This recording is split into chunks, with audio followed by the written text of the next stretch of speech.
Bonjour, je m'appelle Anne-Fom, je suis kiné et chercheur à l'UCL et je vais vous partager mon expérience sur la prévention des blessures en triathlon. Je suis Hervé Auquier, médecin du sport depuis 30 ans, médecin à la Ligue de triathlon et moi-même coureur de trail. Je m'appelle Claire Michel, triple olympienne, maintenant directrice technique à la Ligue francophone, ici pour partager mon expérience. Ok, bonjour à tous.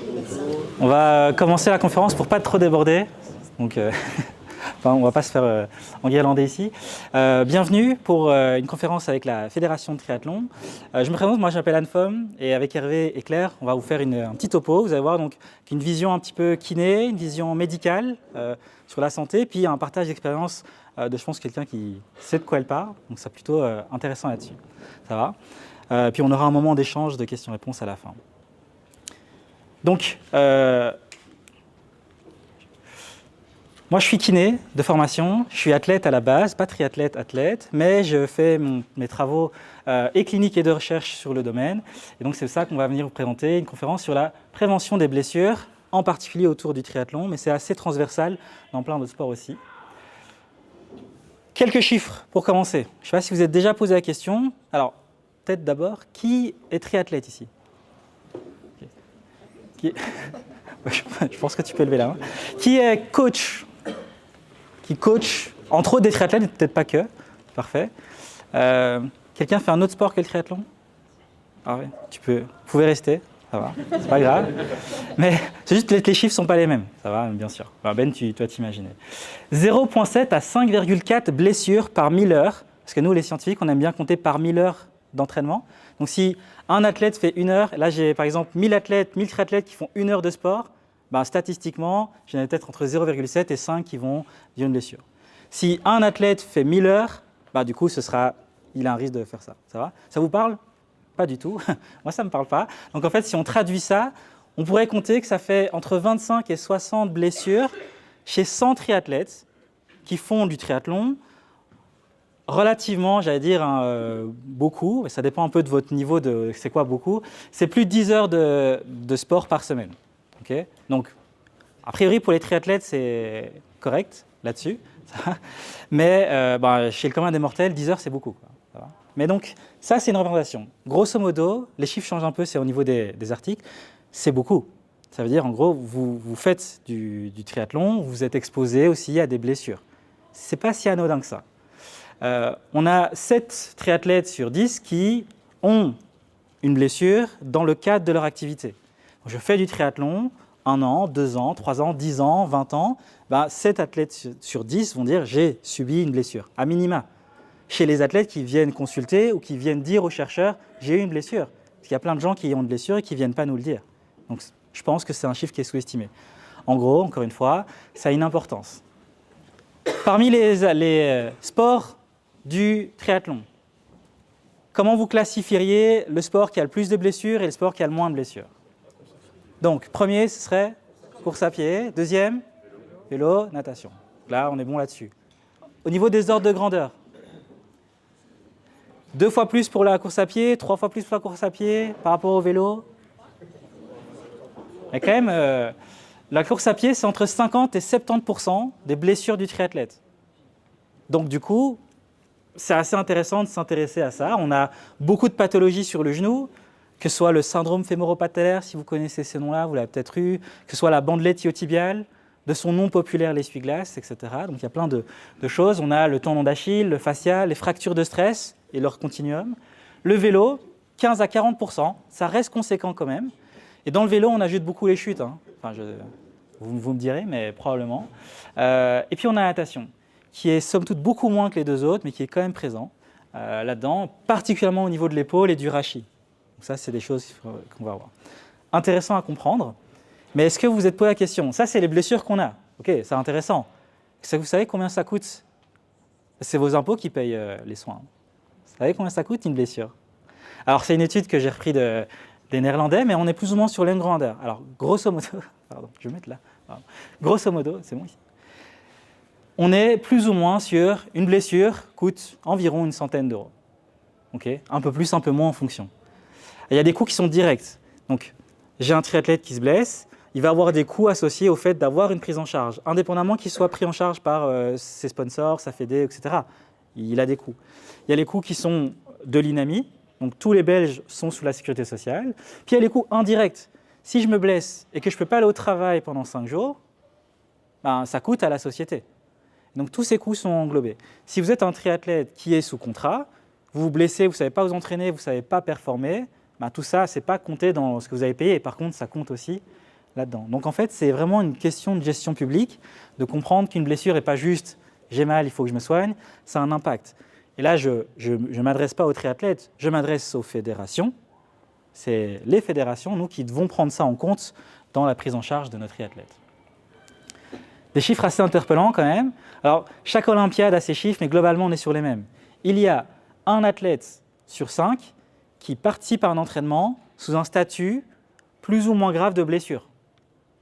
Donc là, ici, là, chez les athlètes d'athlétisme, il y en a 1 sur 5 qui est un peu blessé, mais qui est à l'entraînement. Si vous changez la compétition, c'est plus un entraînement, c'est une compétition, voire une compétition de très haut niveau, les Jeux Olympiques par exemple, c'est un athlète olympien sur 3 qui est potentiellement dans une zone de blessure qui participe aux Jeux. Ça fait sens qu'il y ait plus de blessés aux Jeux qu'à l'entraînement ou pas? Ça ne vous perturbe pas? Dis-moi. Ah, je me suis gouré? Non. Bah, globalement, c'est 1 sur 5 plus ou moins dans les blessures, ça va. Et c'est plus ou moins, c'est 1 sur 3 aux Jeux. En tout cas, Tokyo, Rio, c'était 1 sur 3. Paris, on attend les datas, mais globalement, on a un Olympien sur 3 qui est en statut de blessure. Il n'est pas plâtré, il n'est pas fracturé. Hein. Okay, il est dans un statut de blessure. Si j'ai un peu mal au tendon d'Achille, mais que je suis qualifié au JO, j'y vais. Hein. C'est normal, quoi. C'est de là que ça vient. Okay. Premièrement, il faut se poser la question, c'est quoi alors une blessure? Okay. Qu'est-ce qu'une blessure? Comment vous la définirez? Il y a 13 laboratoires dans le monde aujourd'hui qui sont en train de se poser cette question-là, tellement c'est important pour nous, parce que ça oriente un petit peu comment est-ce qu'on va prendre en charge les gens et les athlètes. Si on explique, ça c'est un des modèles qui existe, il nous vient d'Amsterdam, vous avez une charge. Vous faites du triathlon, vous courez, vous faites du vélo, vous faites de la natation, vous chargez votre corps, que ce soit psychologiquement, que ce soit physiologiquement, que ce soit mécaniquement, vous le chargez. Si vous chargez peut-être un peu trop, il y a un petit excès. Le petit excès n'est pas grave, vous avez un premier inconfort. Et je pense que dans la salle, on a tous vécu une fois un inconfort lié à avoir fait du sport. Okay? Cet inconfort, cette gêne, cette plainte, ce que vous allez faire en général, c'est que vous allez la modifier. Comment? Vous allez l'autoréguler. En général, vous avez des comportements qui vont les autoréguler. Le premier comportement que vous allez interroger, c'est vous-même. Vous allez vous poser la question, tiens, je commence à courir, j'ai un peu mal au genou, j'ai déjà eu ça, si je ralentis, si je marche 2 secondes et que je recommence à courir, si j'arrête mon entraînement aujourd'hui mais je recommencerai demain, si j'arrête mon entraînement 2 jours mais je recommence dans 2 jours, est-ce que la douleur va partir ou pas? Et là, vous le faites vous-même. Okay? La deuxième chose que vous allez faire, après vous avoir interrogé, vous êtes interrogé, c'est pas très français ce que je dis. Qu'est-ce que vous faites quand vous êtes blessé? Pensez. Juste après. Appelle un ami. Ok? Exactement. Appelle un ami. Quel ami on appelle? L'être humain fait confiance à son réseau proche. Ça veut dire que vous allez plus faire confiance à ce stade-là, à votre famille, à des amis proches, même s'ils sont boulangers. Comment soigner mon genou, toi qui fais du pain, parce que j'ai confiance en toi. C'est ça qu'on nous montre. Alors c'est tout à fait naturel, continuez à le faire, il n'y a pas de souci, ça va. Mais si vous avez encore mal, peut-être qu'il faut demander à quelqu'un d'autre. À qui on demande après alors? Non, avant au médecin. Son ami médecin. Son ami médecin, si on en a un. Et avant ça, on a un meilleur ami, juste là avant. Google, ouais, exactement. C'est Dr Google avant. C'est ce que les études montrent. Donc vous allez voir sur Internet, vous allez sur Doctissimo, j'ai mal au genou en courant pendant mon entraînement de triathlon. Doctissimo vous dit que vous avez un cancer, donc du coup il y a un problème. Donc en gros, vous avez ça. Et puis après, évidemment, on appelle un expert, éventuellement un médecin, un kiné, un préparateur physique, le coach, etc. Donc ça dépend un peu. Il y a une petite notion que je glisse ici, ça veut dire que le coach, si vous ne le connaissez pas, vous n'avez pas une relation de confiance, il va arriver après vos amis. Nous, les coachs, vous devez vous placer en relation de confiance avec les athlètes pour qu'ils viennent se confier à vous avant, du coup. Okay?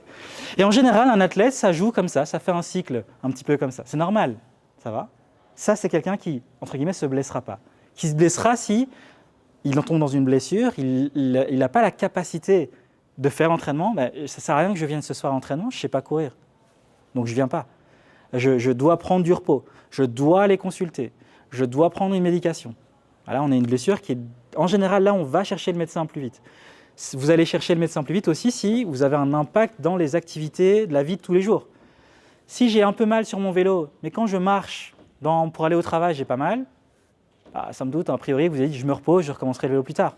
Par contre, si vous faites votre sortie vélo et quand vous rentrez à la maison, vous ne pouvez plus poser le pied par terre, là, vous allez plus vite consulter. Okay. Encore une fois, il y a une notion de risque, d'aversion au risque ou pas. Et donc, encore une fois, quand vous êtes blessé, vous allez chercher cette boîte à outils de ressources que vous allez avoir. Et là, je m'adresse de nouveau aux fédérations et à la cellule médicale, mais les professionnels de soins de santé, je ne sais pas s'il y en a dans la salle, les professionnels, ou les futurs professionnels, parce que je vois des étudiants aussi ici. Parfait. On doit aller chercher les triathlètes avant qu'ils se blessent pour leur dire, tiens, on est là pour t'aider plus vite que si on n'était pas là, pour pouvoir te donner des idées un peu plus claires. Donc je m'adresse aux triathlètes, ayons ce modèle en tête, mais je m'adresse aussi aux professionnels, aux coachs et aux fédérations. C'est un modèle qui est vraiment ensemble, c'est un peu synergique là-dessus. Pourquoi est-ce qu'on va se blesser? On a ce modèle mécanique de blessure. Plus je vais faire quelque chose, plus ça va s'abîmer. Si vous avez une voiture que vous roulez, vous devez changer vos pneus régulièrement. On est d'accord? Vous passez à l'entretien, etc. Mais a priori, vous ne passez pas chaque année à votre corps au contrôle technique. Ça va? Et a priori, vous n'avez pas spécialement besoin de le faire. Parce que vous n'êtes pas mécanique, vous êtes biologique. Plus vous allez faire de la musculation, dans la salle qui est juste en dessous de vos fesses, là, plus vous allez être musclé. Ça fait sens ou pas? Okay. Donc, vous avez un modèle qui, plus vous faites quelque chose, plus vous adaptez à ce modèle-là. Le meilleur moyen pour comprendre ça, c'est la musculation. Plus vous faites de la muscu, plus vous avez de muscles. Et donc, plus je saute, plus j'ai des cartilages épais, plus j'ai un disque intervertébral épais, plus j'ai des os solides. Parce qu'on s'est souvent dit, ah, mais plus tu sautes comme ça, ton articulation, elle va s'user, tu vas user ton cartilage, tu vas avoir de l'arthrose, il faut que tu arrêtes. Fausse croyance, vous êtes un modèle biologique qui vous adaptez. Mais vous devez suivre quand même quelques règles. Okay?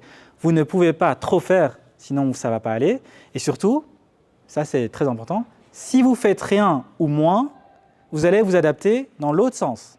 Okay? Et ça, c'est le message vraiment que je veux que vous reteniez. S'il y a un message, en tout cas de ma part, je parle là pour mes collègues, que vous devez retenir, c'est votre capacité à faire quelque chose. La ligne rouge que je vais placer ici, okay, elle va monter en fonction des activités que vous allez faire. Plus je cours, plus ma capacité à courir monte. Quelle est la distance maximale de course qu'un humain peut faire? On ne sait pas. C'est probablement l'infini. Enfin, probablement en bas, mais... Parce qu'il va s'adapter jusque-là. Alors, il y a plein de raisons pour lesquelles il ne va plus s'adapter, mais dans la logique, il pourrait y aller. Par contre, si un être humain arrête de courir, indépendamment de son niveau, sa ligne rouge va baisser. Et ça, c'est la particularité des tissus biologiques. Si vous continuez à faire, si vous musclez un muscle, vous allez monter, vous allez devenir de plus en plus fort, jusqu'à votre plafond génétique probablement. Si vous arrêtez la muscu, vous n'allez pas garder vos muscles, hein. Vous revenez en bas. C'est pareil pour vos os, c'est pareil pour vos articulations, c'est pareil pour vos cartilages, c'est pareil pour vos tendons. Okay? Et donc, la notion que je vais vous dire, c'est si vous faites trop peu, vous vous blessez, parce que vous êtes de plus en plus faible. Si vous faites trop vite d'un coup, que la charge que vous appliquez dépasse votre ligne rouge, qui montera, mais qui montera à différentes vitesses, à ce moment-là, vous allez avoir peut-être cette première gêne, ce premier inconfort. Okay? Quand vous dépassez cette ligne rouge sur un tissu humain, vous avez souvent 4 choses qui se passent. Une douleur ou une raideur pendant l'entraînement. Et ou, ce mot est important, et ou, une douleur, une raideur le soir de l'entraînement, après l'entraînement. J'ai fait ma sortie, j'ai été bien pendant ma sortie, mais je rentre à la maison et là, je sens un peu mon dos, je sens un peu mon genou, le soir. Ça vous est déjà arrivé ça peut-être? Ou alors, ce n'est pas le soir, c'est même le lendemain. Donc je me réveille le lendemain d'une grosse sortie et là, je sens que je suis un peu cuit. Il y a une sensation que vous avez tous vécue une fois, qui n'est pas grave, parce que ce n'est pas grave, mais c'est exactement ce que j'ai décrit, ça s'appelle les courbatures. Une courbature, c'est vous vous mettez bien en entraînement, puis vous n'avez rien pendant l'entraînement, le soir, ça va encore, le lendemain, on commence à se dire « Ah, j'ai fait quelque chose », et en général, le surlendemain, on est en train de boiter. On est d'accord là-dessus? Je souris parce que j'ai un étudiant qui fait un mémoire sur ça, qui est au milieu de la salle. Là. Et donc, du coup, on est en train d'étudier ça, grosso modo. Et ça, c'est un dépassement de ligne rouge. Quand vous avez ça, vous faites ce qu'on a dit tout à l'heure, vous vous interrogez vous-même. C'est une courbature, ce n'est pas grave, je me calme, je me repose, ça ira mieux plus tard. Et puis après, ça va mieux. Est-ce que vous le faites sur une douleur de genou? Est-ce que vous le faites sur une douleur du tibia? Est-ce que vous le faites sur une douleur du pied? C'est ça qu'il faut aller regarder. Ça va? Donc, et c'est d'autant important, et pourquoi j'ai une diapo juste sur ça, parce que quasiment 8 blessures sur 10 dans la pratique de la course à pied, ça c'est certain, et dans la pratique du triathlon, je suis quasi certain, c'est peut-être 7 sur 10, ça vient de ma ligne bleue dépasse ma ligne rouge. Donc avant d'aller chercher d'autres choses, d'autres explications, qui sont peut-être vraies, avant d'aller chercher peut-être que c'est ma chaussure, avant d'aller chercher peut-être que c'est mon hydratation, avant d'aller chercher peut-être que c'est mon alimentation, est-ce que j'ai juste pas trop fait, trop vite, trop longtemps? Okay. Ça, la science pointe vers là, et vraiment c'est le message que je veux vous faire passer. On est bien d'accord par contre qu'il y a d'autres éléments qui peuvent induire des blessures ou d'autres comportements qui préviendraient des blessures. Alors moi je vous fais une petite démonstration un petit peu théorique, puis Claire nous partage son expérience là-dessus. Première chose qui va vous aider, est-ce que vous avez une planification d'entraînement? Donc levez la main les triathlètes. Garde la main levée si... Non, pardon, on va faire l'autre chose. Baisse la main si tu es triathlète et que tu as un entraîneur, mais garde... Donc ceux qui font du triathlon mais qui n'ont pas d'entraîneur, gardez la main en l'air. Okay. Vous, pour moi, c'est juste scientifique, je ne vous juge pas du tout. Moi, je n'ai pas d'entraîneur non plus, okay, et je suis blessé aujourd'hui. mais calmez-vous, docteur, calmez-vous, docteur. Donc, ceux qui ont levé la main, donc, je fais du triathlon, je n'ai pas d'entraîneur. Pour moi, scientifique et kiné, vous êtes parmi les athlètes à risque de vous blesser, parce qu'il y a peut-être un risque que vous allez faire un entraînement qui n'est pas calculé. Or, le rôle des entraîneurs, des coachs, des prépas, c'est de s'assurer qu'il y a une cohérence entre les entraînements. Et ça, c'est vraiment le premier moyen de ne pas se blesser, ça va, de travailler là-dessus. C'est la fameuse ligne rouge, ça va. Le sommeil, ok. Qui, dans la salle, dort plus de 8 heures par nuit? Ok, c'est pas beaucoup. Hein. Et garde la main levée si, en plus, quand tu as fini tes 8 heures, tu te sens reposé. Ok, c'est devenu, entre 10, c'est devenu 3, quoi. Ça va? En fait, le sommeil, c'est si important. C'est à ce moment-là que vous allez recharger vos batteries. Vous pouvez aussi, c'est en symbiose, mais vous pouvez donner le meilleur entraînement du monde, bien planifier tout ça. Si votre athlète il fait de nuit blanche sur nuit blanche, ça ne marche pas. Hein. Et le sommeil, pour les coachs, c'est quantité et qualité. Est-ce que je peux dormir 8 heures? Si ma qualité est très mauvaise, c'est mauvais aussi.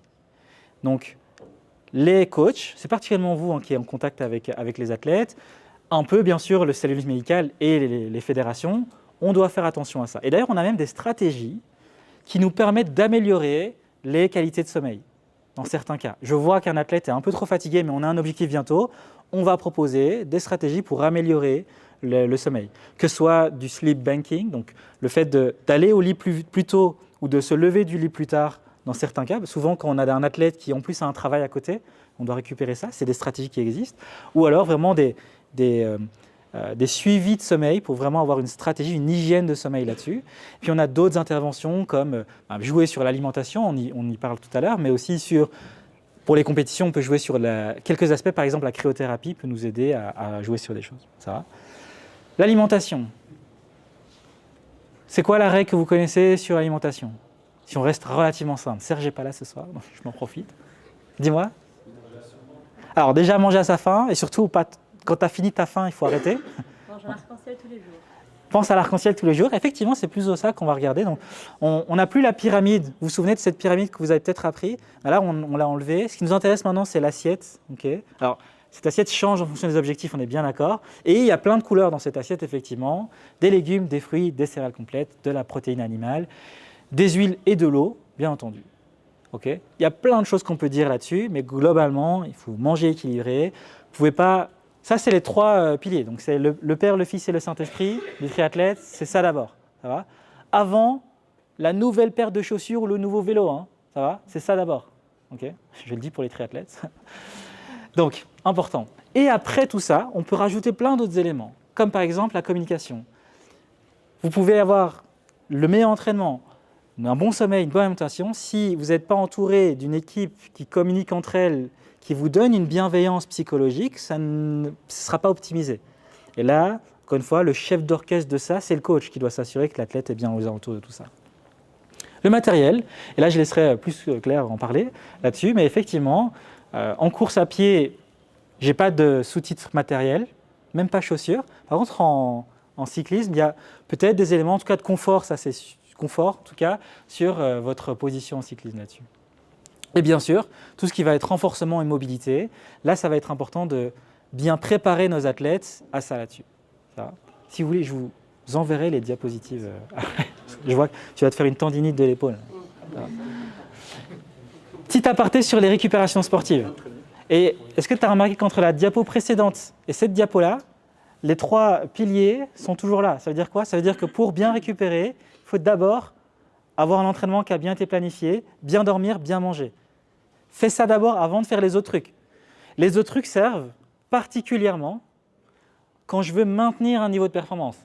En compétition, en phase où je n'ai pas besoin de progresser, phase où je vais me tester, pourquoi pas, okay?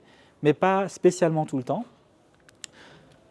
La solution qui fonctionne plutôt bien, c'est la compression pneumatique. Qui a déjà utilisé ça dans son entraînement? Okay. C'est plutôt intéressant. Alors en plus, vous avez des gros muscles parce que vous faites beaucoup d'activités physiques, donc il faut en général ça. Les vêtements ne suffisent pas, sachez-le. Donc un vêtement compressif, en général, c'est bien, mais en science, on aime, enfin, ça ne sert à rien, quoi, en gros. Les bottes compressives, par contre, c'est plutôt intéressant. Une quinzaine de minutes, peu importe le programme, ça dépend un peu de vos modèles, un petit peu là-dessus, mais c'est plutôt intéressant à faire. L'avantage aussi, c'est que ça n'a pas d'effet délétère. Donc, dans la mesure où vous voulez le faire tous les jours, pourquoi pas? Ce n'est pas obligé, mais pourquoi pas? Vous connaissez la cryothérapie? Qui en a déjà fait? Qui l'a fait dans le cadre de ses entraînements? C'est plutôt pas mal. En général, c'est plutôt bien aussi pour maintenir un niveau de performance. Donc, dans les phases de compétition, quand je dois enchaîner des courses, pourquoi pas? Sachons juste qu'on ne l'utilise pas, voire peu, à l'entraînement. Parce que le but de l'entraînement, c'est de s'adapter. C'est d'avoir plus de muscles, plus de structures osseuses, plus de cellules, etc. Et donc, la cryothérapie ralentit un peu ça, donc on ne l'utilise pas tout le temps. Vous avez différents protocoles qui existent. Le plus vieux et le plus classique, c'est le fameux 11-15. Ce n'est pas le seul, ce n'est pas le meilleur. 11 ou 15 minutes dans une eau à 11 ou 15 degrés. Okay. En dessous de 11 degrés, ça commence à faire mal, l'eau froide. Mais c'est pour ça. Mais vous pouvez même faire des bains à 2 degrés si vous êtes... Ouais, si, c'est plus une question philosophique, quoi, mais pourquoi pas. Puis le massage. Donc, le massage est plutôt intéressant aussi dans la récupération musculaire, dans les gains d'effort. Il faut juste savoir, et c'est pour ça que ça donne du métier au kiné, donc plutôt intéressant quand même qu'on soit là. Mais le massage, c'est, en général, je le conseille dans les périodes où, soit dans tous les cas, mon prochain entraînement ou ma compétition est trop longtemps, je vais devoir me réchauffer complètement, ou pour favoriser justement l'endormissement et ma qualité de sommeil. Donc pourquoi pas le faire en fin de journée? Faites pas un massage systématique, surtout quand vous entraînez 2 heures plus tard, quoi. Okay, ça, c'est peut-être pas intéressant, mais plutôt chouette à faire. Il n'y a pas de technique de massage qui est meilleure qu'une autre. C'est ce que vous préférez et ce que le kiné va vous proposer. Ce n'est pas obligé d'être un kiné d'ailleurs, mais pourquoi pas. Petit aparté pour le renfort, rien demandé. Donc, le renforcement, c'est intéressant et je prends un des modèles que j'ai là-dessus. Donc. Mais en gros, et ça, je m'adresse plus aux coachs, mais les triathlètes, vous pouvez avoir cette idée-là en tête. Le renforcement, c'est très utile. Ça prévient potentiellement des blessures. Je mets le potentiellement, par contre, c'est certain que c'est un facteur de performance. Donc j'imagine que si vous êtes ici, c'est que ça vous intéresse de performer. Donc, si vous n'avez pas de muscu dans votre entraînement, il faut en intégrer. Mais muscu, c'est muscu. Okay, il y a des stratégies, il y a des règles pour faire de la musculation. Si vous voulez faire de la force, c'est lourd, peu de répétitions, mais très lourd. Poids de corps, c'est peu probable que j'améliore suffisamment ma force là-dessus. Donc il faut du matériel, il faut être encadré, il faut connaître combien de répétitions je vais faire, combien de récupérations je vais faire. Et donc entourez-vous de vos coachs et de gens compétents là-dedans. Vous voulez travailler de l'hypertrophie, ça c'est plus pour nous au côté médical. Quand vous êtes blessé, je dois remettre du muscle, comment je vais faire pour le faire? Vous voulez travailler l'endurance musculaire, ça se travaille différemment. Et même pour les sports d'endurance comme le triathlon, c'est important de travailler la puissance. Une puissance qui a orientation de vitesse ou de force, mais c'est intéressant quand même. Donc, mon message ici, sans aller trop dans le détail, c'est de vous dire il y a tellement de choses à faire et les préparateurs physiques dans la salle, vous n'allez pas me contredire, dans la renforcement musculaire. Si tu n'en as pas, ou si le coach, tu dis moi, ce n'est pas trop mon domaine, ce n'est pas un mauvais investissement d'aller voir quelqu'un qui peut vous guider là-dessus. On fait les questions à la toute fin, mais écris-le, Jean-Louis. Ça marche? Docteur Oquier. Merci. C'est le micro. Ah oui, Au pardon. micro. Voilà, si le premier rang, vous avez un peu de fièvre demain, ce sera probablement de ma faute. Je vais reculer, attends. Ça, je vais mettre en dessous, dans ce sens-là.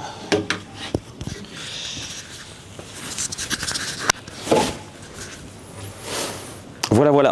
Donc, moi, je suis médecin du sport. Je travaille depuis quelques années.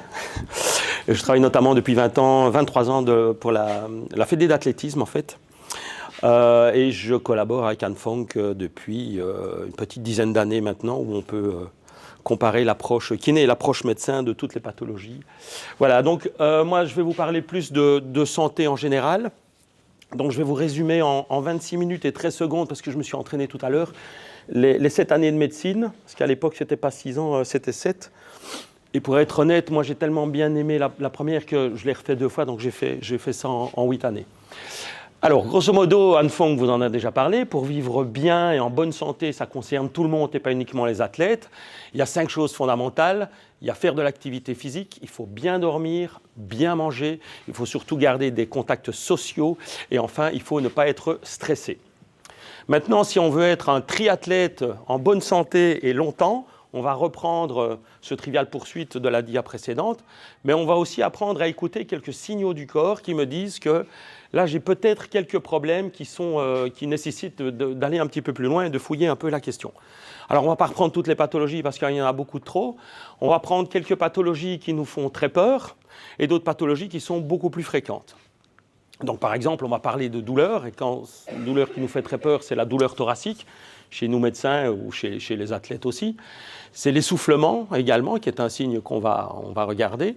Et puis, c'est la fatigue, sujet tarte à la crème, multicause, et son corollaire, évidemment, la diminution de performance. Alors, on va parler d'abord de ce qui nous fait peur, c'est le cœur, toujours, parce qu'on a toujours en tête un exemple de mort subite sur le terrain qui fait affreusement peur à tout le monde. Alors, bref, petit rappel, le cœur, c'est de la plomberie et de l'électricité. Donc, la plomberie d'abord, donc, on a le cœur qui est divisé entre cœur droit et cœur gauche.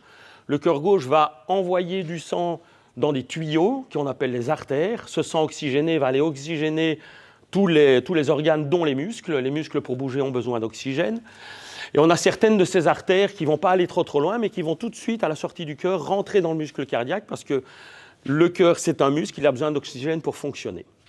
Ce sang va remonter dans le cœur vers le cœur droit. C'est le sang qui est désoxygéné, qui a déjà servi, qui va revenir dans des tuyaux qu'on appelle les veines. Il va rentrer dans la partie droite du cœur, être expulsé dans le poumon où il va s'oxygéner et revenir dans le cœur gauche. Voilà, donc ça, c'est le côté plomberie.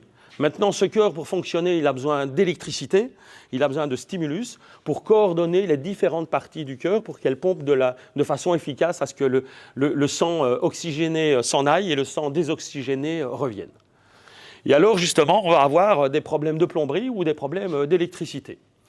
Et pour parler de la mort subite, donc vous voyez que j'ai mis quelque chose de plus parlant qu'un pauvre qui tombe mort sur le terrain. La mort subite, c'est quoi ? C'est le cœur qui s'arrête brutalement. Généralement sans aucun prodrome. Donc un prodrome, c'est un signe annonciateur.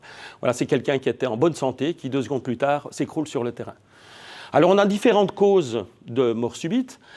Chez les moins de 35 ans, c'est plutôt des problèmes d'électricité. C'est plutôt des problèmes de rythme cardiaque, des maladies qui entraînent des rythmes cardiaques tout à fait anarchiques qui vont arrêter le cœur. On a malgré tout aussi pas mal de pathologies congénitales cardiaques qui peuvent expliquer chez les moins de 35 ans les morts subites.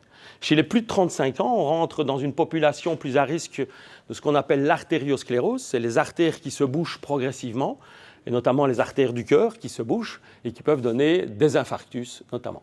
Donc 80% des causes de mort subite des plus de 35 ans sont des problèmes de plomberie plutôt que d'électricité. Mais on va aussi avoir des maladies, des malformations cardiaques qui ne se seront pas exprimées avant les 35 ans, qu'on peut voir après plus de 35 ans. Alors si c'est dramatique la mort subite, on voit que chez les moins de 35 ans, la fréquence est très très faible. Donc on est à 0,3 à 3,6 morts subites pour 100 000 athlètes. Donc c'est vraiment quelque chose de vraiment très très faible. Alors qu'est-ce qu'on fait avec ce risque de mort subite? On va suivre les conseils du KCE, qui est le Centre fédéral d'expertise de la santé, ici en Belgique. Et le KCE a repris toute une série d'études pour nous montrer que finalement, si on fait un bilan cardiaque chez 1 million d'athlètes, on va obtenir chez 50 000 à 300 000 des anomalies supposées. Donc on va trouver des anomalies qui vont nous faire peur et nous dire déjà d'une part, attention, toi t'arrêtes de faire du sport parce qu'il peut t'arriver des problèmes, on doit aller beaucoup plus loin. Si on va beaucoup plus loin dans des examens encore plus poussés, on va confirmer que seulement 2000 anomalies sont avérées. Donc sur les 50 000 athlètes, mettons qu'il y en avait 50 000 que j'ai arrêtés, mais il y en a 48 000 que je n'aurais pas dû arrêter parce que ce n'était pas une vraie pathologie. J'ai été sur une mauvaise piste. Et si on laisse faire du sport à ces 2000 qui ont une anomalie avérée, seulement un va mourir de mort subite. Mais lors des examens complémentaires très invasifs qu'on va faire pour aller encore plus loin dans la mise au point, malheureusement, on va créer un décès. Donc on appelle ça une mort iatrogène. Donc c'est la faute de la technique médicale qui va provoquer le décès de l'athlète. Donc si on s'amuse à dépister 1 million d'athlètes, on va sauver la vie à un athlète, mais on va tuer un athlète. Et donc vous imaginez le prix en termes de coût de santé publique d'un bilan cardiaque chez 1 million d'athlètes, c'est colossal, si bien que le KCE a décidé qu'à l'heure actuelle, à la lumière des recherches scientifiques, en dessous de 35 ans, on ne va absolument pas imposer de bilan cardiaque du tout, chez aucun des athlètes. Maintenant, on va rester un petit peu logique. Il y a quand même des éléments qui vont nous mettre la puce à l'oreille. Donc, il est quand même important de voir un médecin ou en tout cas de faire un bilan pour voir un petit peu si on est éventuellement à risque. Eh bien, il y a des éléments qui nous font dire que oui, chez toi, on va aller faire un examen cardiaque beaucoup plus approfondi. D'une part, il y a les antécédents familiaux des athlètes. Donc les athlètes dans la famille desquels il y a eu des morts subites de moins de 35 ans ou des infarctus à moins de 35 ans ou des pacemakers ou tout trouble cardiaque de moins de 35 ans, on va d'office proposer un bilan cardiaque plus approfondi. Maintenant, si l'athlète a des facteurs de risque à boucher ses artères, donc à faire de la plomberie, on va aussi aller vers ces examens plus complets. Et donc, c'est quoi les facteurs de risque de boucher ses artères? C'est le diabète, c'est l'hypertension artérielle, c'est le trop de cholestérol, c'est l'obésité également. Et puis aussi, mais ça je suppose que ça vous concerne moins ici, c'est la sédentarité, le tabagisme, l'alcoolisme et la prise de drogue, qui sont tous des facteurs de déclencher de l'artériosclérose. Et puis surtout, il y a des symptômes également qui ne mentent pas. Donc si vous faites une syncope, ce qu'on appelle une syncope à l'emporte-pièce, donc vous êtes tout à fait bien, et puis une seconde plus tard, c'est le cas de le dire, vous êtes par terre, tout à fait inconscient. Donc ça, c'est un signe qui nous dit qu'il y a un gros problème qu'il faut aller documenter. Si on a des palpitations à l'effort, donc le cœur qui est irrégulier ou qui se met à battre très très fort ou de façon beaucoup plus faible, si on a des douleurs thoraciques ou un essoufflement à l'effort, dans ce cas-là, on va aussi se diriger vers le bilan cardiaque. Donc on reste logique, même si on ne recommande pas de faire un bilan cardiaque chez tous les athlètes, tous ces signes ici sont indicatifs d'un bilan cardiologique plus complet, où on va envoyer chez le cardiologue pour faire un électrocardiogramme de repos, une épreuve d'effort avec un électrocardiogramme d'effort, une échographie cardiaque et éventuellement des examens qui mesurent le rythme cardiaque. Et donc sur chacune des dias où j'ai mis une petite étoile, c'est là qu'on retrouve les signes qui me disent « tiens là, je vais faire quelque chose et je ne vais pas banaliser l'histoire ». Alors je vais essayer d'arriver jusqu'au bout. Alors on a vu le cœur, on va voir les poumons maintenant. Donc je vous rappelle très brièvement et en 3 secondes à quoi servent les poumons. Mais les poumons, ils servent à oxygéner le sang.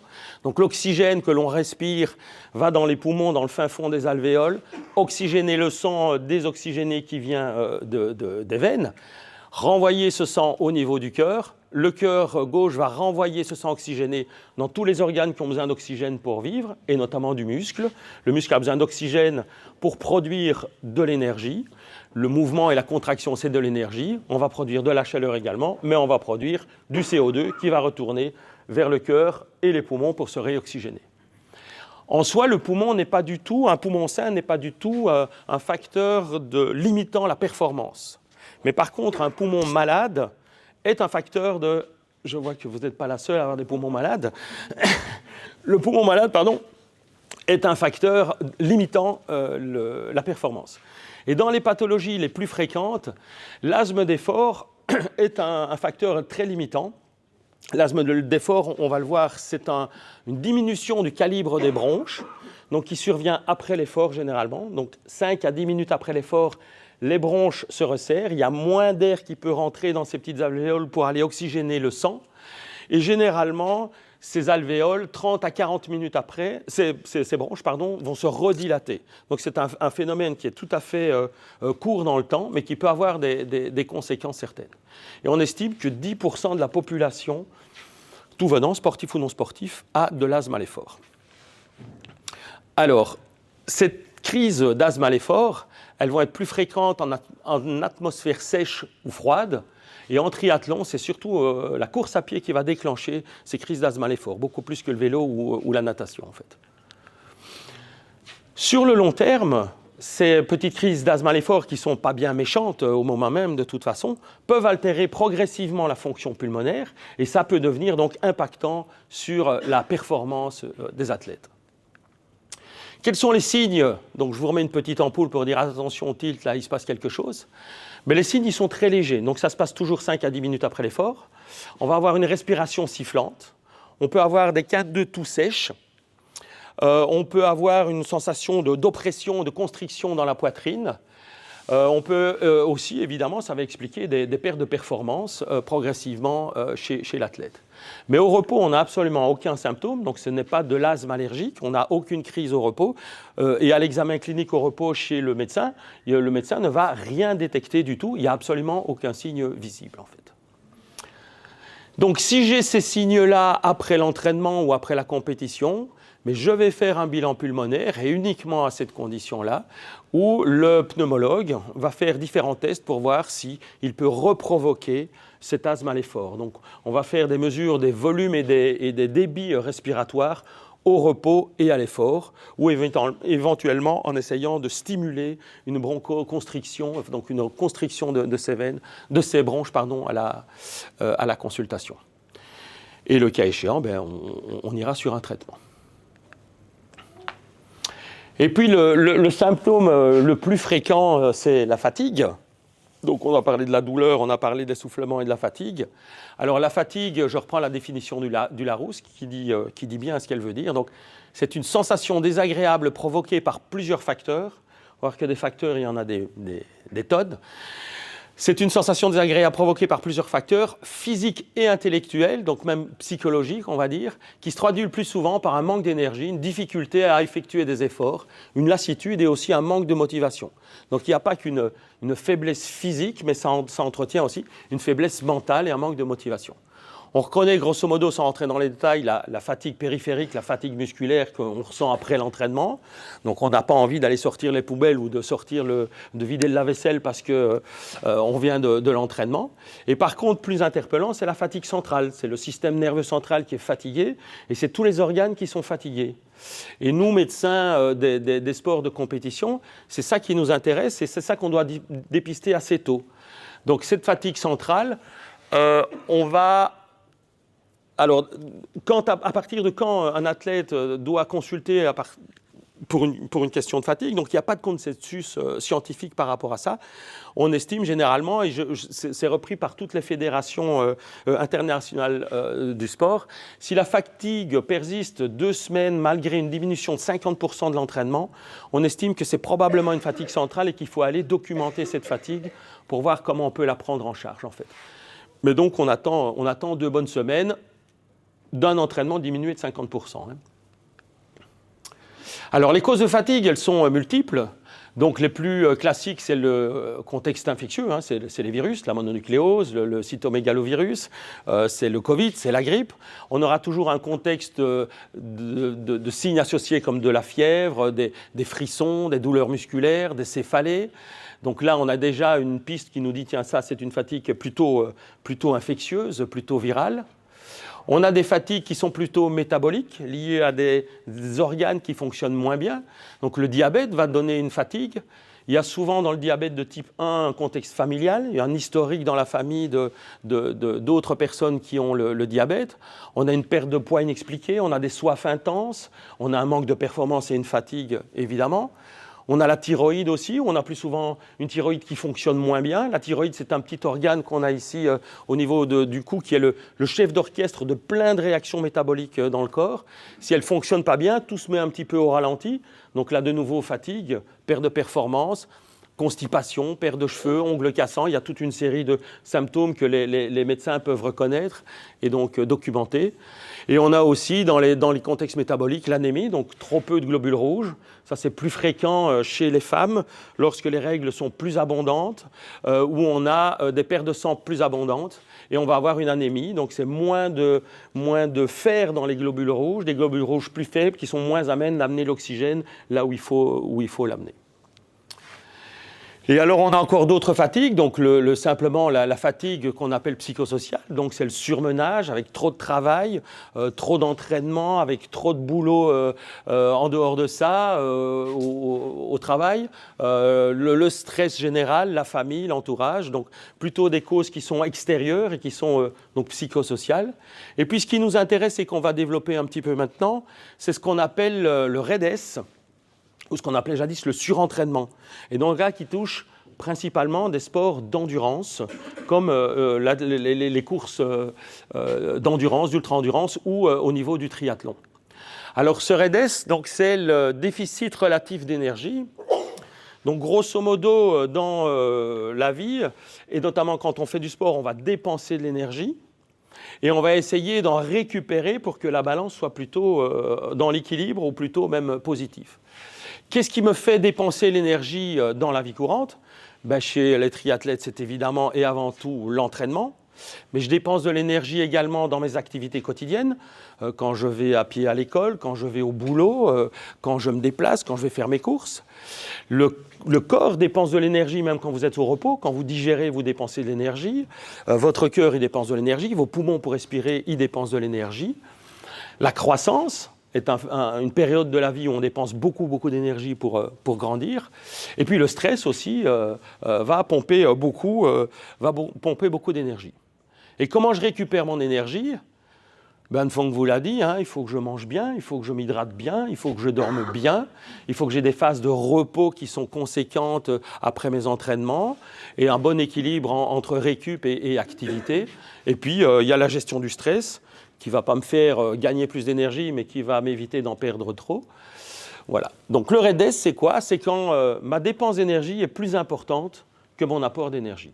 Et progressivement, ça va amener toute une série de cascades de réactions biologiques au niveau de mes organes, avec une mise en mode économie d'énergie de l'organisme en général, et toute une série de réactions qui vont toucher tous les organes, avec évidemment des impacts sur la performance et des impacts sur la santé en général. Alors, les impacts performance, c'est quoi ? Eh bien, c'est effectivement une performance qui décroît au lieu d'accroître. C'est une force musculaire, une endurance musculaire, une puissance musculaire qui diminue, une motivation à aller aux entraînements qui diminue, une diminution de capacité d'apprendre de nouveaux gestes techniques, une difficulté de se motiver, et puis des troubles de l'humeur également au moment de l'entraînement. Donc, c'est tous les points qui sont importants dans un entraînement correctement géré qui vont être altérés. Et au niveau des organismes, vous voyez, c'est tout qui est touché. Alors, il y a des choses qui sont un peu plus fréquentes, notamment chez les jeunes filles, c'est les troubles de la fonction ovarienne, avec des règles qui sont de moins en moins présentes, voire tout à fait absentes, une fragilité des os qu'on appelle une ostéoporose, avec des risques de fracture de fatigue. Mais on a aussi, vous voyez, tous les organes qui sont touchés, que ce soit le muscle, le cœur, le cerveau, toutes les fonctions mentales également, le métabolisme des graisses, le métabolisme du sucre, donc tout peut être touché. Et au plus vite on va détecter tous ces symptômes-là, au plus vite on va éviter, les symptômes d'IREDS, au plus vite on va éviter toute cette cascade de pathologies les unes après les autres. Alors nous, professionnels de la santé, quand on suspecte un REDS chez un ou une athlète, on a des questionnaires qu'on va leur soumettre qui permettent de nous orienter un peu plus vers l'affirmation du diagnostic. Et alors on va se lancer dans des investigations biologiques un peu plus poussées en fait. Donc ce REDS, elle peut toucher tous les âges et tous les sports, mais il y a quand même des groupes beaucoup plus à risque. Donc les femmes, d'abord, on va avoir 4 fois plus de femmes que d'hommes qui sont touchés par le REDES. On va avoir beaucoup plus de REDES en période de croissance et en fin d'adolescence. Beaucoup plus c'est chez ceux qui ont des régimes exclusifs, par exemple, qui se mettent à un végétalisme total ou végétarien en équilibrant mal les entrées, notamment de protéines. Et évidemment, chez ceux qui ont des troubles alimentaires, comme l'anorexie, sont beaucoup plus exposés à faire un REDES. Les signes cliniques là, qui vont me dire « Tiens, mon athlète est probablement en train de tomber sur la pente glissante du REDES », c'est d'abord chez les filles les dérèglements hormonaux, donc ces règles qui sont de plus en plus irrégulières, de plus en plus faibles, voire qui disparaissent complètement. Chez le garçon, il n'y a malheureusement pas beaucoup de signes. On vous parle de baisse de la libido, ça on n'ose pas trop en parler en consultation, ni les entraîneurs avec leurs athlètes, mais voilà, c'est un fait. La fatigue et les baisses de performance, bien sûr. La perte de poids inexpliquée. La perturbation de la croissance, une croissance qui s'arrête ou une croissance qui est ralentie. Et surtout des blessures et des infections à répétition. C'est souvent des fractures de fatigue à répétition, nous qui nous mettent la puce à l'oreille, mais des infections respiratoires ou des infections digestives à répétition chez un athlète qui auparavant était en bonne santé doivent mettre la puce à l'oreille. Je vous ai parlé du nombre de fractures de fatigue qui augmentent et aussi tous les troubles plutôt psychologiques. Donc ce sont généralement des athlètes qui ne savent plus se concentrer, qui ne savent plus se motiver, qui sont irritables, voire agressifs, alors que c'était des gens tout à fait cool auparavant. Donc tous ces signes-là doivent nous faire penser à un REDES et nécessiter une visite médicale et une mise au point plus approfondie.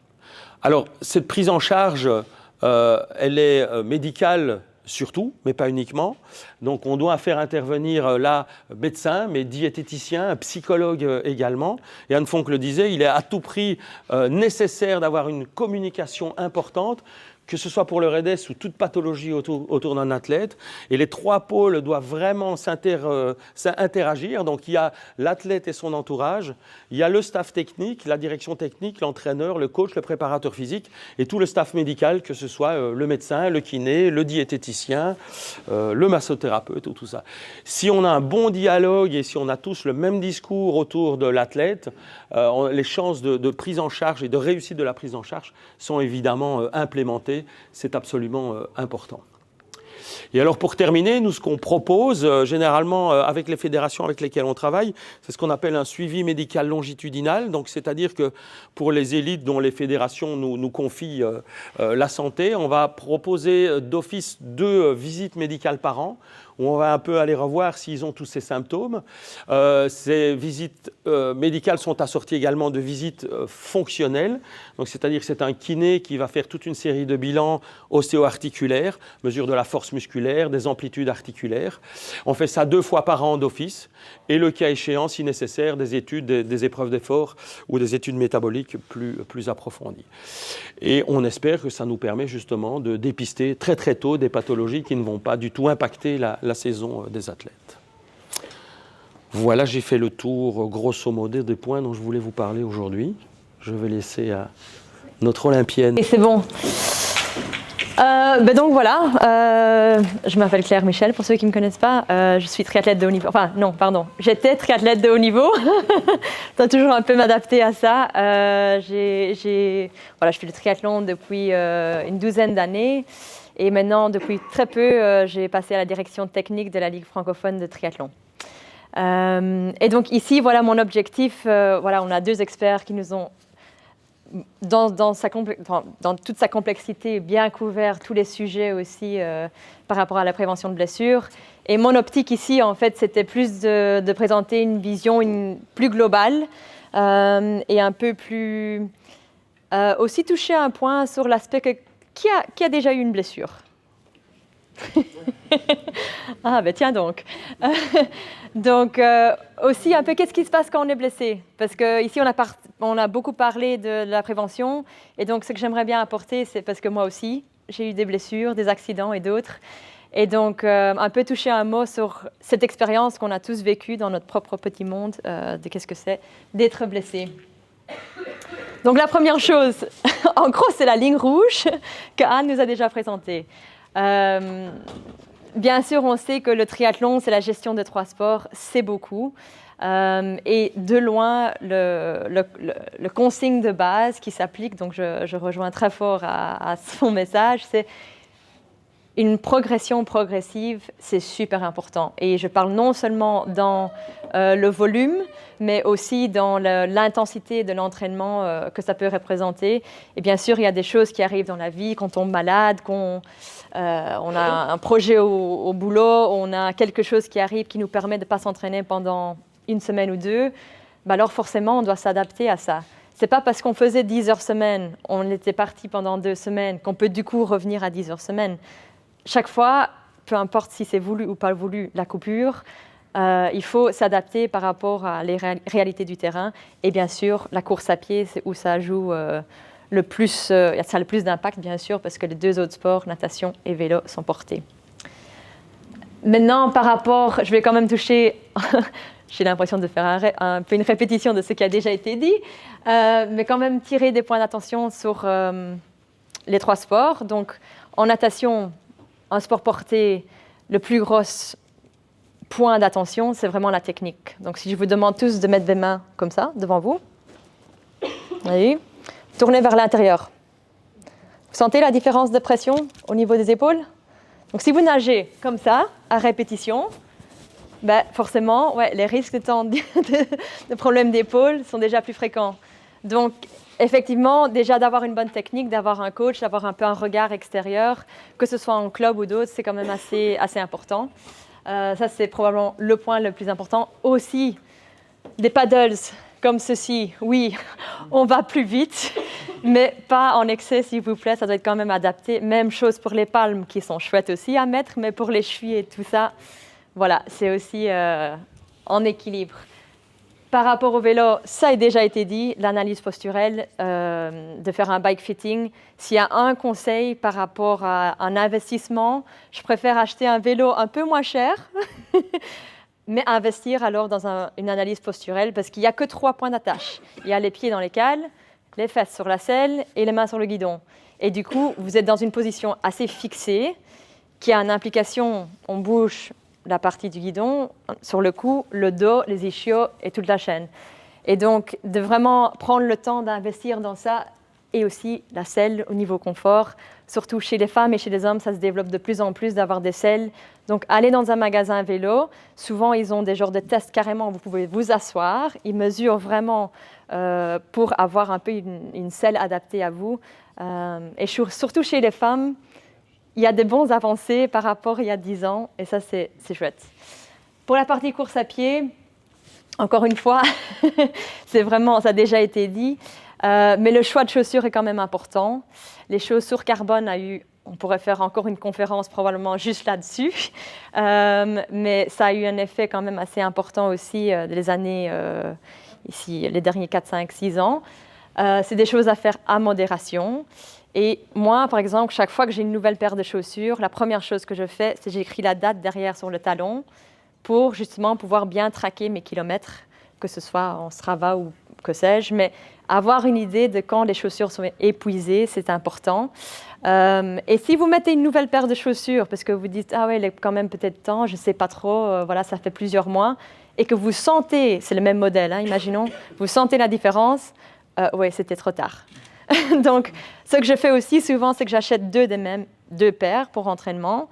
Je les alterne, ça permet aussi au foam un peu de se remettre. Mais aussi, ça me permet, imagine que je pars en stage avec une paire, je rentre à la maison, je mets une fois l'autre paire, encore une fois. Si je sens vraiment une grosse différence, c'est qu'ils sont trop usés. Maintenant, voilà, d'une manière générale, 500 à 800 km, en fonction aussi de la régularité, c'est quand même quelque chose de base. Oh. C'est en fait repris. Ils ont déjà touché un mot, Anne aussi, mais le concept en fait reste le même. Et ici, il y a un peu, pour moi, cette mythe dans le triathlon, mais ça vient dans plein de sports. On a une idée dans notre tête de qu'est-ce que c'est une préparation parfaite pour surtout. Combien il y en avait qui avaient des coachs, quand même pas mal, qui suivaient un programme. Ouais. Donc, parfois, en tout cas, c'était un peu le cas pour moi, surtout au début, si je ne savais pas faire tout ce qui était sur le programme, mentalement, c'était dur.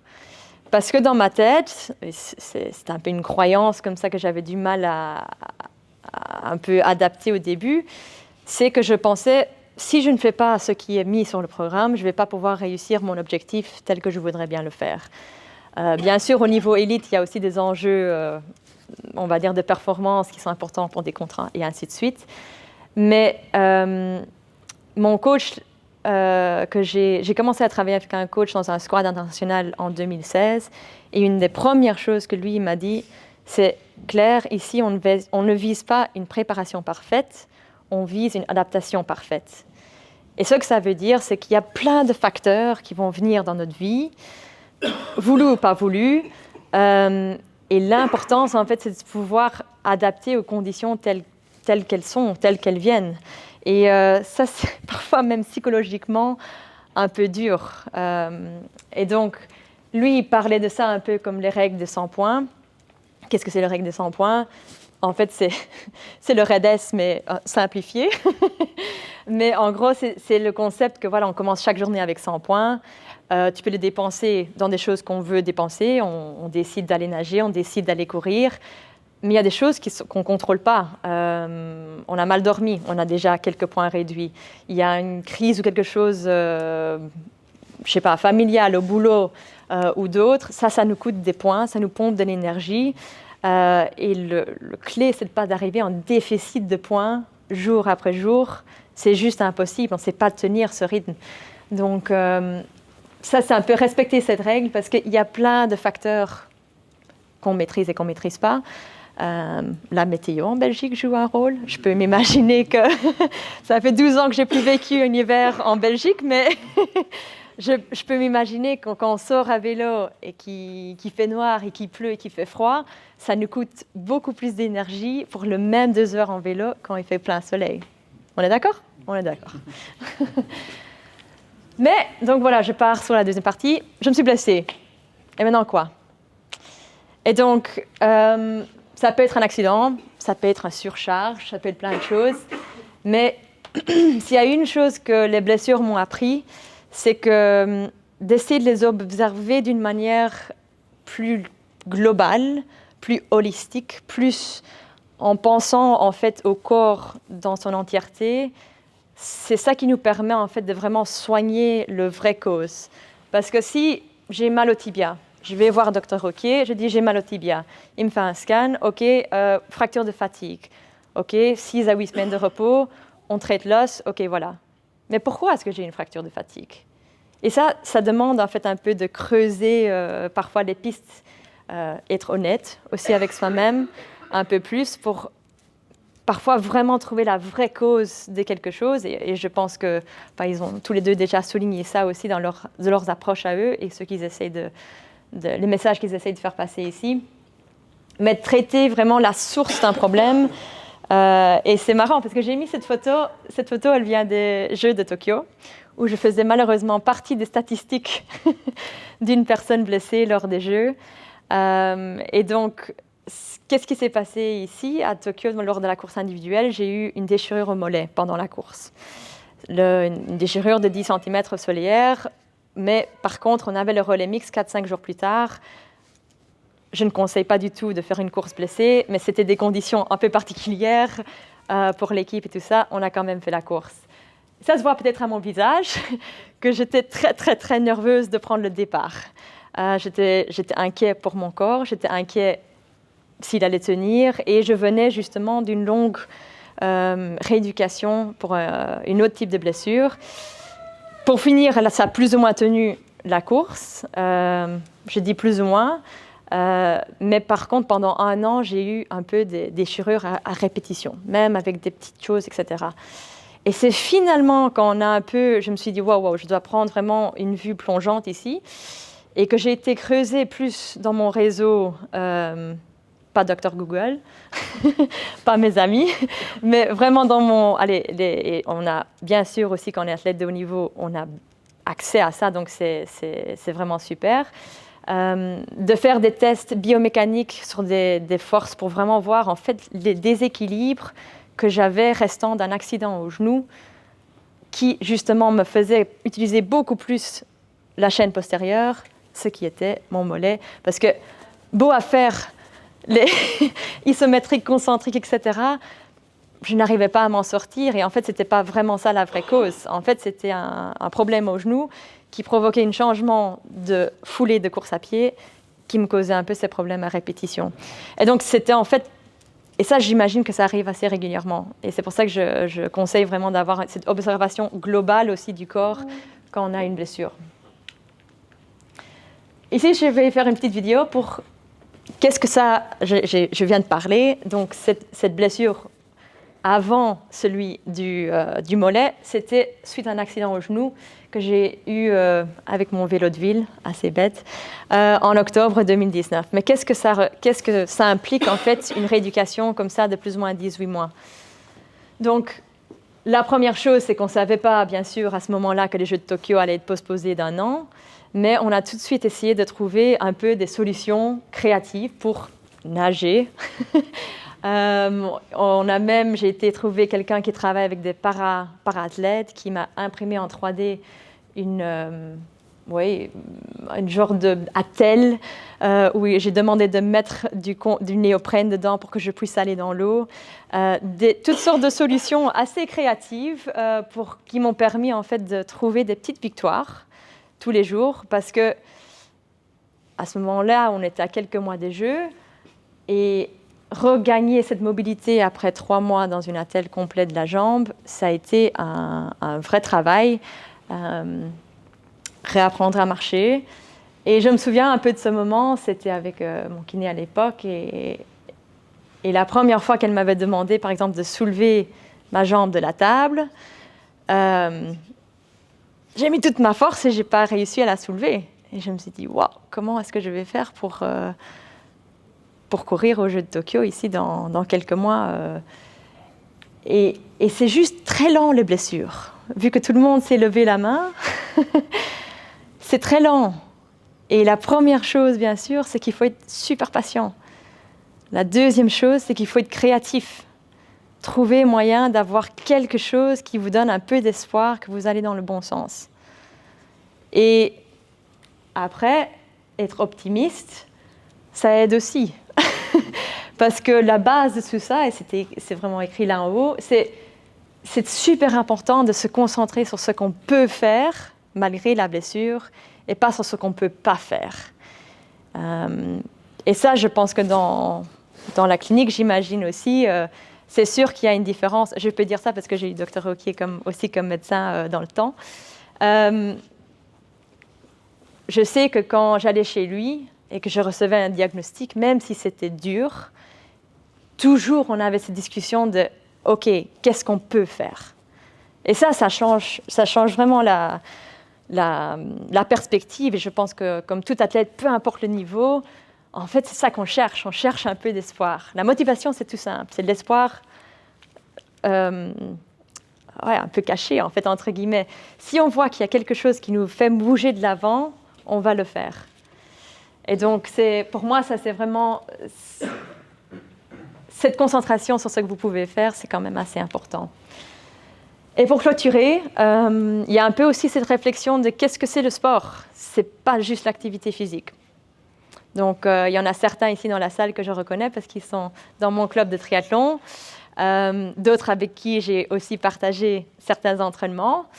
Et je peux dire aussi que, surtout maintenant que j'ai arrêté le sport de haut niveau, je me rends bien compte que le sport, pour moi, c'est aussi mon temps social. C'est aussi le temps que je passe à l'extérieur. C'est aussi un défoulement, c'est une déconnexion, c'est un défi stimulant. Et donc, quand on retire ça de le sport parce qu'on est blessé et qu'on doit faire un arrêt forcé, n'oubliez pas aussi de combler les autres trous que représente le sport. Parce qu'il y a un aspect émotionnel, il y a un aspect physique, mais il y a aussi un peu un aspect psychologique qui vient avec tout ça, et c'est un ensemble, et il ne faut pas le négliger. Donc voilà, sur ça, je vais clôturer, et on va ouvrir ça aux questions-réponses. Voilà, merci.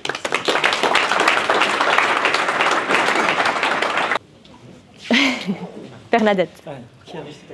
Merci beaucoup pour l'exposé. Donc, moi, ça fait une dizaine d'années que je travaille beaucoup la prévention, mais la prévention au niveau biochimique. Parce qu'un corps humain, c'est une usine chimique. Et donc, même si on dit aux athlètes de bien s'alimenter, il y a une énorme différence entre l'alimentation, l'assiette, et puis ce qui va passer dans le corps. Entre les deux, il y a une muqueuse intestinale, et qui est mise à rude épreuve, justement en triathlon, puisque c'est un sport, il faut beaucoup d'heures d'entraînement. Or, on sait que pendant l'entraînement d'endurance, de longue distance, l'intestin n'est pas vascularisé, puisque le sang va au niveau musculaire.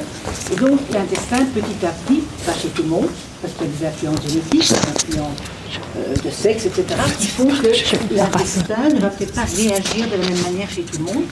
Mais il se fait qu'on a aujourd'hui quand même des marqueurs qui peuvent nous aider pour vérifier cette muqueuse intestinale et voir si cette muqueuse absorbe correctement les aliments, les oligo-éléments, les vitamines, etc. Moi, personnellement, dans ma prévention, je vois quand même pas mal d'athlètes, de triathlètes qui sont carencés en zinc, en iode, en fer, qui ont une mauvaise muqueuse intestinale. Et comme cette muqueuse n'absorbe pas bien les nutriments, je peux voir arriver des fatigues, des lassitudes, voire des dépressions, parce que les acides aminés sont mal assimilés, ou des blessures physiques, simplement parce que ils ont beau faire tout ce qu'on leur demande, ça ne marche pas. Après, je ne vais pas dire plus, voilà. Après, il y a aussi un autre problème, je vois beaucoup de sportifs qui mangent énormément de glucides pendant l'entraînement, pendant les compétitions, et tous ces glucides provoquent un stress oxydatif, provoquent parfois une résistance à l'insuline, qui, pareil, peut, Hervé qui en a parlé, amener de l'athérosclérose. Et je vois des sportifs qui vont beaucoup plus vite, alors qu'ils sont sportifs, avoir un stress oxydatif artériel, parce qu'ils mangent beaucoup trop de sucre, mais ce sucre est mal assimilé. Et donc je pense que tout ça est bien, mais je pense que tout l'aspect biochimique doit être aussi mis en évidence. Bien évidemment, plus pour un sportif de haut niveau peut-être, parce qu'il est en surconsommation permanente et que tout ça doit être beaucoup mieux équilibré. Voilà. C'est une question ? Attends. C'était pas une question, c'est Ah, ok. On va essayer de se poser la question qui répond à ta réponse. Ça va. Oui. En termes de prévention à grande échelle, c'est totalement impossible à faire parce qu'il y a des coûts prohibitifs de prise de sang, de prise de complémentation. Déjà, nous, un athlète non blessé ne vient pas nous voir. Je ne parle pas de fédération ou d'athlète suivi par une fédération. On vient nous voir quand on est blessé. Déjà. Donc, il est peut-être déjà trop tard pour faire de la prévention, comme le disait Claire tout à l'heure. Et maintenant, imposer ça ou proposer ça à une cinquantaine d'athlètes, les fédérations n'ont pas le budget pour ce genre de choses-là. Donc, concrètement, c'est très bien, mais on ne sait pas mettre ça en place, en fait. Parce qu'on n'a pas les budgets pour le faire. Après, au niveau, dans une note d'espoir, en fait, ça, le message, parce qu'on est tout à fait d'accord, d'ailleurs, mon point, c'est qu'on pourrait faire un symposium de 4 jours juste sur la nutrition et 100%. En fait, le message, c'est que pour le triathlète, l'alimentation, ça s'entraîne aussi. Et donc, entraînez-vous aussi à ça, mangez. Le coach doit aussi faire ça. Il y en a qui va manger ça pendant sa course, mais l'autre triathlète, lui, ça va pas digérer ça, il faut qu'il mange autre chose. Donc l'alimentation, ça fait partie de l'entraînement à part entière. Je ne cours pas autant que vous, mais je pense qu'on est plus ou moins là-dedans. Donc, mais c'est vrai qu'en prévention, on ne sait rien faire là-dessus. Et moi, ce que je rajouterais, c'est qu'on espère aussi développer ces conférences en série. Donc, ce n'est pas la dernière fois qu'on aimerait bien proposer ce genre de sujet. Et ça c'est tout à fait la nutrition, en tout cas. Et enfin, voilà, biochimie, c'est tout un sujet qu'on pourrait développer par la suite. Avec toi, Bernadette. Avec toi, Bernadette. Yes. Vous avez parlé de mort subite et donné des chiffres d'incidence. Oui. Mais en fait, à quel point la pratique sportive est coupable de ces morts subites ? Peut-être que... Enfin, je ne sais pas s'il y a une... Oui, si, c'est la pratique sportive parce que tu augmentes ton rythme cardiaque et ton débit cardiaque de façon importante. Okay. Et c'est en le surstimulant ton cœur comme ça qu'il va développer un problème soit d'arythmie, soit de coronaire qui se bouche en fait. Donc sans pratique sportive, ces cas malheureux n'auraient pas eu leur mort subite ? Non, voilà. Oui, okay. C'était pour être sûr. Alors, mais c'est vrai que c'est un sujet qui est interpellant parce que quand on voit une mort subite, c'est d'un drame épouvantable. Et quand tu regardes mon tableau, là, finalement, il y a quand même 1 sur 1 million. Je ne voudrais pas être le père de celui-là, mais il y en a quand même un sur 1 million qu'on a tué. Et je ne voudrais pas non plus être le père de celui-là. Mais à côté de ça, tu as tout le restant qui ne vont pas mourir, en fait. Voilà. Ok, merci. Concernant l'asthme à l'effort, Oui.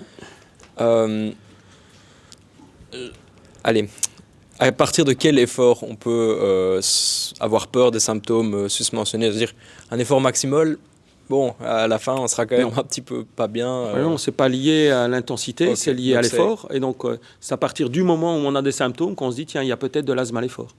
On va pas te dire, tiens, entraîne-toi à fond, mais mollo, parce que tu pourrais avoir de l'asthme à l'effort avec 10% de chance. Donc non, on s'entraîne comme il faut, à fond. Et puis, si on a des symptômes, on va se diriger vers un diagnostic d'asthme à l'effort. Ok, quel que On soit va le... pas préventivement, ou alors ne fais pas de sport, tu n'auras aucune blessure liée au sport. Ça, c'est scientifiquement prouvé. Non, c'est pas le but. Ok, donc Mais ça tu ne seras pas bien non plus. ça n'est pas lié à un certain type... C'est pas lié à un volume de sport, non, pas du ou tout. Ça, lié c'est à vraiment l'intensité. personnel, quoi. Ouais, ouais. Bonsoir, tout d'abord merci pour vos différentes présentations et du temps que vous nous consacrez ce soir. Dans la continuité de la question précédente sur l'asthme à l'effort, donc plus particulièrement pour Dr Oquier, vous avez mentionné qu'à plus long terme, il y aurait potentiellement des effets en ayant des crises répétées, mais voilà, je me demandais si vous pourriez ajouter un Mais donc, commentaire à ce sujet. Progressivement, on irrite, à chaque entraînement et à chaque compète, on irrite de plus en plus ces bronches qui vont avoir une espèce d'inflammation chronique et de sursensibilité, avec évidemment des débits pulmonaires qui vont progressivement diminuer, en fait. Voilà. Donc, une crise toute seule, c'est pas grave du tout, même si on la traite pas, il va pas en mourir du tout. Et 40 minutes après, il sera tout à fait bien. Mais si on laisse pendant 1 an, 2 ans, 3 ans des crises sans traiter, alors on va progressivement abîmer ces voies bronchiques, diminuer les flux d'air au niveau des bronches et avoir un impact sur la fonction du poumon, sur la survie du poumon et sur la performance, en fait. Mais on ne meurt pas d'asthme à l'effort. Ok, et pour juste compléter ceci, j'ai la malchance d'avoir de l'asthme à l'effort, mais qui arrive pendant mes séances de natation. Oui. Et j'ai l'impression que ces symptômes durent 1 semaine, voire 2 semaines, ou à partir du moment où j'ai fait une crise. Oui. Même, je n'ai pas spécialement besoin de prendre un puff, mais je sens une vraie diminution de mes capacités pulmonaires. Est-ce que c'est possible? Vous avez mentionné 30-40 minutes, mais que ça dure plus longtemps. Non, généralement pas. Ou alors c'est que ton asthme à l'effort est là depuis très très longtemps et tu ne l'as pas pris en compte. Ou qu'il y a d'autres pathologies, ou tu as peut-être de l'asthme intrinsèque, ça c'est autre chose. Tu peux avoir une allergie au chlore aussi, si tu es dans une piscine avec des chlores, qui sont d'autres processus qui ne sont pas l'asthme à l'effort, en fait. Donc il y a quelque chose d'autre. Super. Tout d'abord, merci à vous trois et toutes les personnes aussi qui sont derrière pour cette soirée, parce que c'est chouette de nous réunir au final autour d'une passion commune qui est le sport et le mouvement, donc ça c'est cool. J'ai une question un peu pour Claire et en même temps pour Anne Fong. Je fais un peu le lien avec le graphique en termes d'adaptation biomécanique, on va dire, sportive et autres, qu'Anne Fong a proposé tout à l'heure, moi que j'utilise quand même pas mal, et que j'utilise aussi avec les coureurs pour leur faire comprendre quand il y a une répétition comme ça de 100%, dépasser ces lignes rouges. Et alors, si je vois le graphique, en fait, en tout cas au début, il prend du temps. Par la suite, la capacité d'adaptation est bien plus importante en fonction de la durée, de l'entraînement, etc., de l'athlète. Et tu parlais en fait de 15 à 20% au niveau de la progression d'entraînement.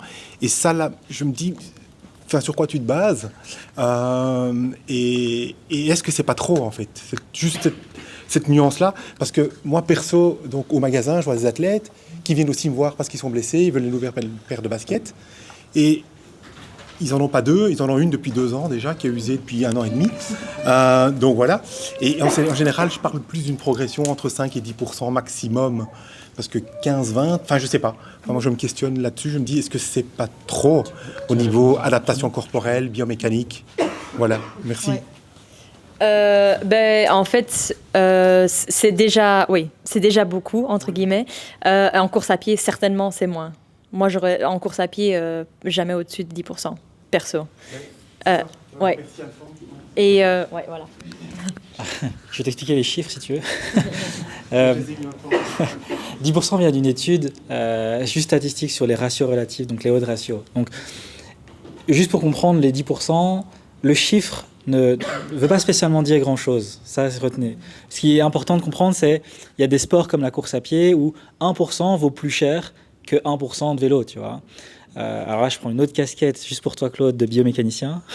C'est logarithmique. Tu vois. Donc, augmenter, de faire un petit x2, tu ne fais pas un x2 dans la charge, tu vas faire un exposant 2. Tu vois. Et donc ça, c'est important de bien comprendre ça. Mais ça, c'est le boulot des coachs, des prépas, des kinés, des médecins de faire. Donc, le 10%, il vient d'une étude, en fait, c'est de là que ça vient. Mais il ne faut pas retenir ça comme ça, parce que prends 2 athlètes, une olympienne et un ultra récréatif comme moi. Je cours 30 minutes, tu vois. Moi, 10% de 30 minutes, ça va, quoi. Tu vois. Tu prends le volume de chaque entraînement de Claire, tu fais x 10%, c'est 15 fois plus que ce que moi je fais en une vie, quoi. Tu vois. Donc, en fait, c'est ça, cette notion. Ça représente la charge totale. Voilà. Moi, je fais 30 heures et qu'il lui, il en fait 3. Toi, 10%, ça devient même beaucoup, même pour Claire. Et 10%, par contre, c'est pas assez pour moi, tu vois. Donc, c'est une charge relative. Et l'idée, c'est vraiment de se dire, OK, c'est juste savoir qu'il ne faut pas aller trop loin. Et comment est-ce que je peux doser ça? Et donc, voilà, 10%, c'est entre guillemets une valeur très sécurisante dans n'importe quel cas.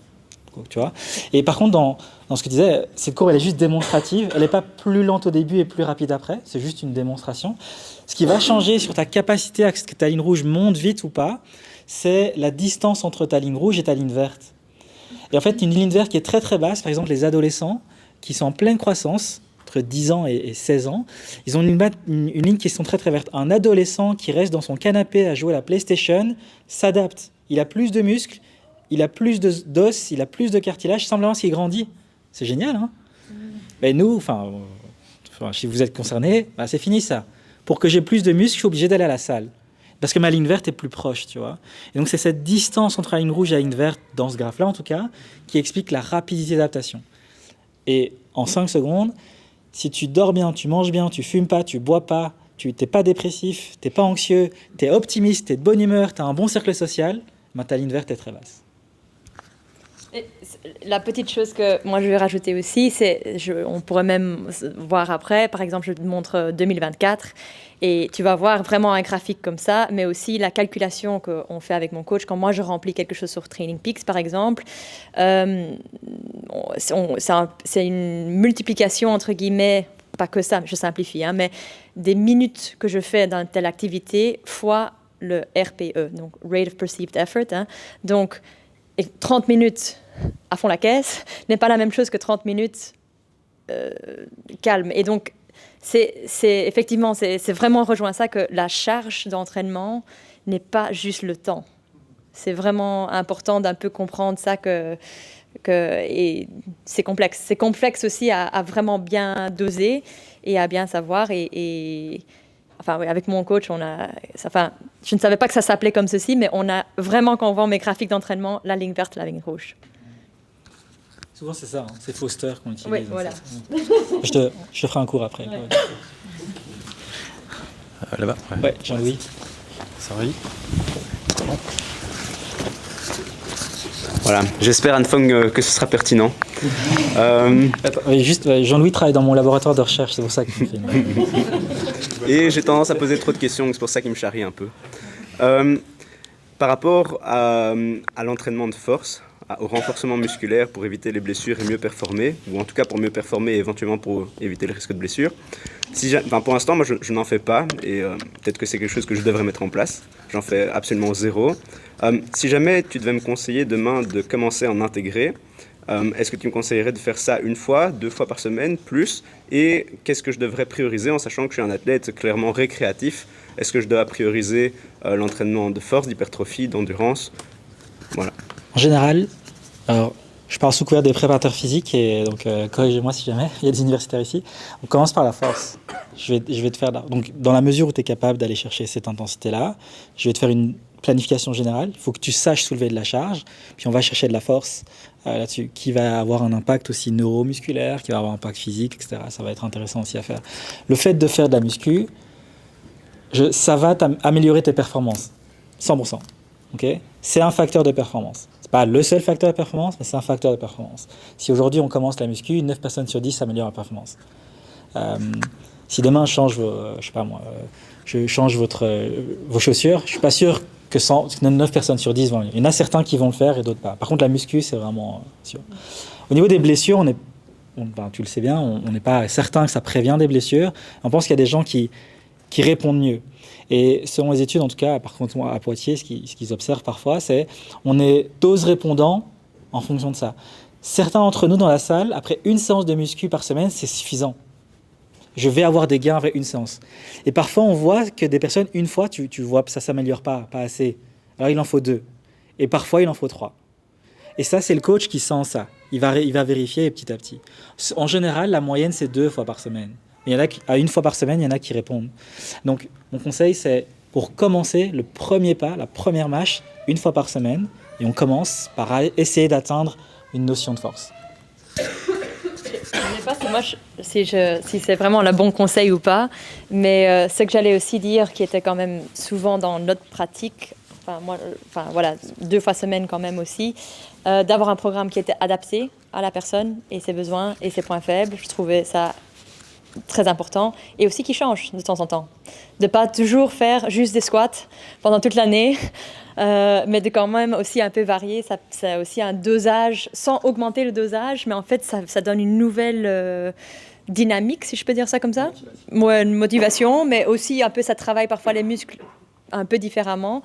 Et la dernière chose aussi, c'est qu'on peut le faire en fonctionnel. Des côtes sont ton ami.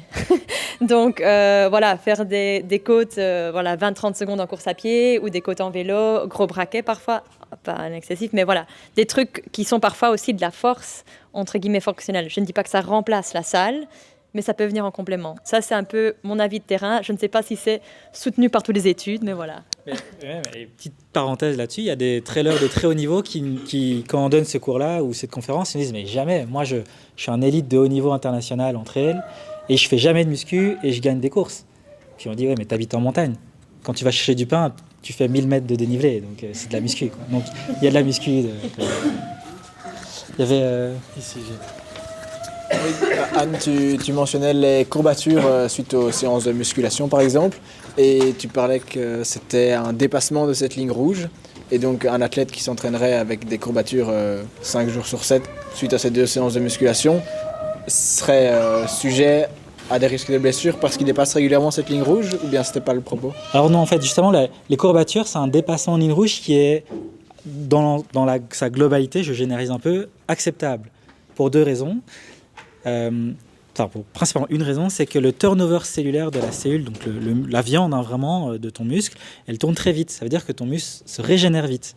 Donc si je dépasse ma ligne rouge d'un muscle, moyennant que c'est pas le fascia qui est touché, donc la partie blanche d'un steak, tu vois, que la partie rouge, elle se régénère très vite. Auquel cas, en fait, tu vas récupérer. Déjà, ceux qui ont des courbatures plus de 3 jours, il faut aller un peu violent, tu vois. En général, c'est 2 jours. Et à la 3e, je commence à me sentir mieux. Les gens qui ont des courbatures 5 jours, ils ont un peu déconné, quoi. Mais c'est pas grave, parce que ton turnover, c'est 6 jours cellulaire, c'est plus ou moins ça. Et donc, tu vas récupérer très vite et ta ligne rouge va monter. Imagine, tu fais ça avec un tendon qui n'a pas la même histologie. Là, par contre, là, tu vas prendre 6 semaines pour récupérer. Et là, tu vas commencer à aller de moins en moins bien. Mais un muscle, à un moment, ta courbature, elle va dire, grand, là, aujourd'hui, arrête-toi. Dans 2 jours, ça va mieux, quoi. Et tu vois, c'est pour ça que ça ne m'inquiète pas. Donc, c'est un apprentissage d'une ligne rouge qui est totalement acceptable parce que c'est beaucoup moins dangereux. Et donc, on l'accepte. Donc, tu ne l'auras pas après. Il faut juste éviter de faire une séance de muscu tous les jours si c'est une séance de muscu qui nous cause 3 jours de courbature. Alors oui. Parce que là, on dépasse... y a différents niveaux. Donc, si tu commences l'entraînement, je vais te mettre un taquet, par exemple. Tu vas avoir des courbatures. Ça va t'apprendre ce que c'est. Je vais t'expliquer ce que c'est. Et puis après, on va recommencer. Dans la mesure où tu as une séance de courbature. Par exemple, ça arrive, on part en stage. Et le premier jour, on est bien motivé, on se fait une courbature. Et imagine que dans 2 semaines, j'ai quelque chose. Tu récupéreras mieux en te reposant, tu vois. Et donc, du coup, je vais réadapter l'entraînement derrière pour que tu vas récupérer à un temps qu'on aura donné. Donc, bien sûr qu'on le prend en compte. Mais en général, c'est relativement bénin. Par contre, si tu as des courbatures qui ne sont pas expliquées par l'entraînement, alors là, ça m'intéresse. Peut-être tu as de la fièvre. Hein. Enfin, je dis ça, je ne sais rien, mais je ne suis pas moi le médecin. Mais toi, s'il n'y a rien qui explique tes courbatures, là, c'est autre chose, tu vois. Donc, c'est un petit peu plus, je vais dire subtil que ça, mais globalement, les courbatures ne sont pas inquiétantes parce qu'en fait, ta ligne rouge va tellement monter vite sur ça que tu ne les auras pas après, quoi.